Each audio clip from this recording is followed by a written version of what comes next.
Assalamualaikum warahmatullahi wabarakatuh. My name is Fika Nur Diana. My student ID number is 20210106009. Here I would like to talk about the problems in translating text. A. Problem of equivalence. The translation of idioms takes us a stage further in considering the question of meaning of translation. For idioms like puns are culture-bound. In the process of interlingual translation, one idiom is substituted for another. The substitution is made not on the basis of the linguistic elements in the phrase, nor on the basis of corresponding or similar image contained in the phrase, but on the function of the idiom. The source language phrase is replaced by a target language phrase that serves the same purpose in the target culture, and the process here involves the substitution of source language sign for target language sign. Popovic distinguishes the definition of translation equivalence in 4 types. First, linguistic equivalence. Second, paradigmatic equivalence. Third, stylistic translational equivalence. And the fourth is textual syntagmatic equivalence. Engine Nida distinguishes 2 types of equivalence, formal and dynamic, where formal equivalence focuses attention on the message itself in both form and content, which aims to allow the reader to understand as much of the source language text as possible. And dynamic equivalence is based on the principle of equivalent effect, that the relationship between receiver and message should aim at being the same as that between the original receivers and the source language message. In trying to solve the problem of translation equivalence, Newbert postulates that from the point of view of a theory of text, translation equivalence must be considered a semiotic category, comprising a syntactic, semantic, and pragmatic component following Peirce's categories. The question of defining equivalence is being pursued by 2 lines of development in translation studies.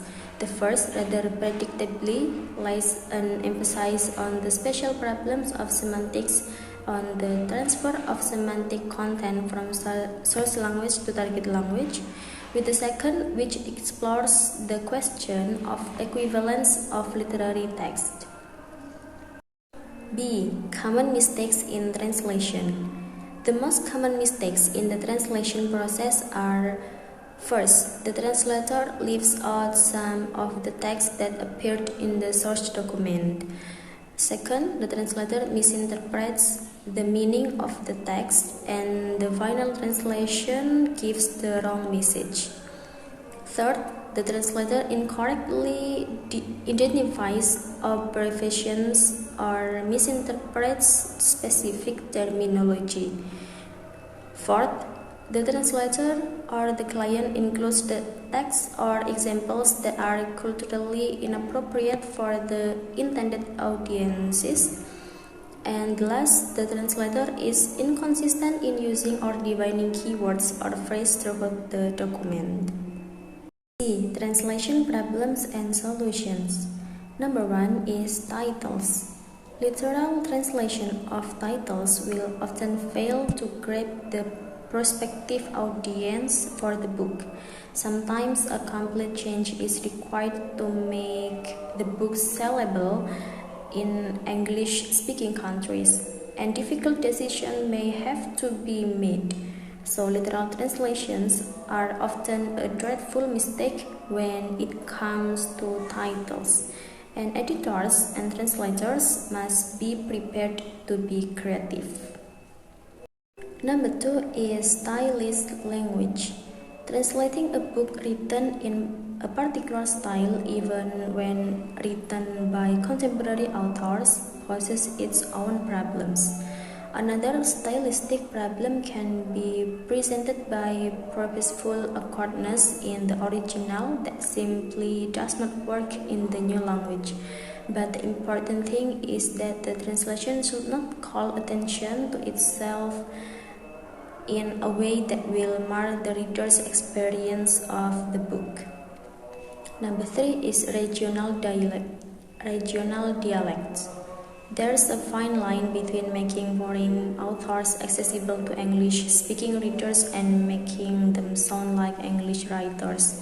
The rhythms and patterns of their own language are part of what makes them interesting, and it can be a mistake to iron them out.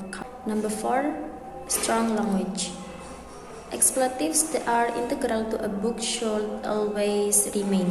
The difficulty lies in making the language accessible and relevant without offending more delicate sensibilities.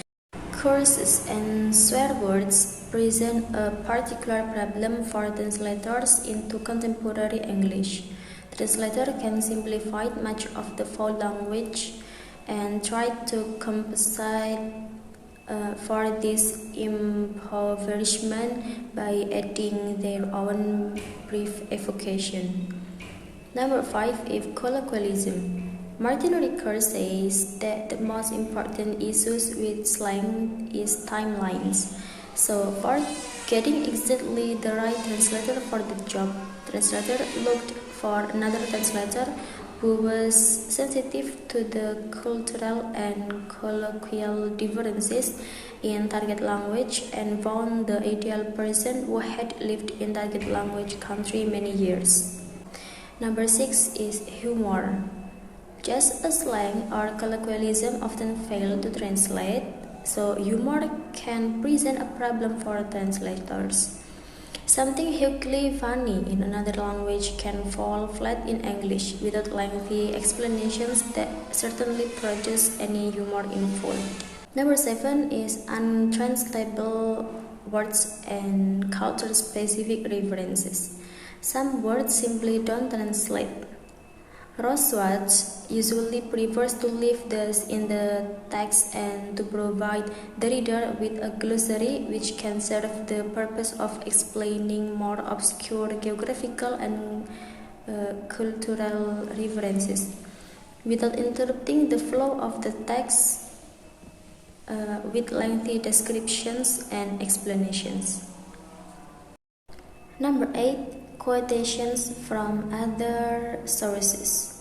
In most cases, it is good practice to seek out existing English translations of quotes or material such as poetry or song lyrics, rather than retranslating, because it is, in essence, a different art. A note should be made of any other sources from which translations are taken and given to the copy editor along with the translator's note. In some cases, permissions may be required to reproduce someone else's translation. And the last, number 9, is difficult languages. There are some languages for which high-quality translators are few and far between, forcing publishers either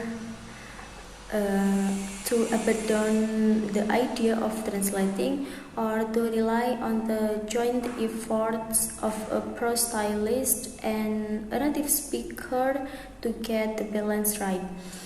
It may also be necessary to translate from a separate language altogether, because a good native translator simply can't be found.